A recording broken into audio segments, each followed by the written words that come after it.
Puluhan mantan pegawai PT GCG Rabu siang kemarin menggelar unjuk rasa di kantor DPRD Sumatera Selatan.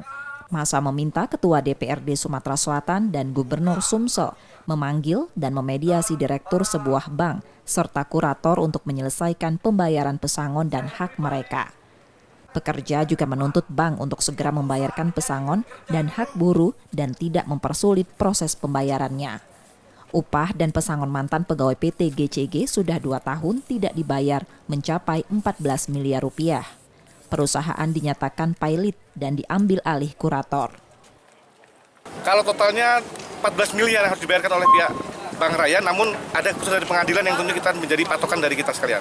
Sampai hari ini kami sudah pernah berkomunikasi dengan Bank Raya melalui pihak pengacara, namun dari pihak pengacara sendiri tidak bisa memberikan keputusan karena ini berkaitan dengan kebijakan manajemen. Nah, itu 14 miliar itu gaji? Itu gaji, pesangon, dan PHK. Belum mereka bayar selama? Hampir 2 tahun. Massa kemudian melanjutkan unjuk rasa ke kantor gubernur yang dalam tanggapannya akan memediasi hal tersebut.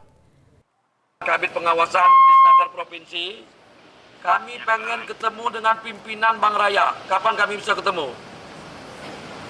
Kalau terkait mau ketemu mungkin bisa kirim undangan cepat pihak kami atau pihaknya bisa ditunjukkan ke Bank Raya.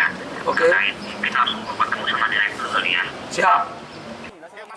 Massa kemudian melanjutkan aksi dengan mogok makan yang rencananya dilakukan selama 3 hari.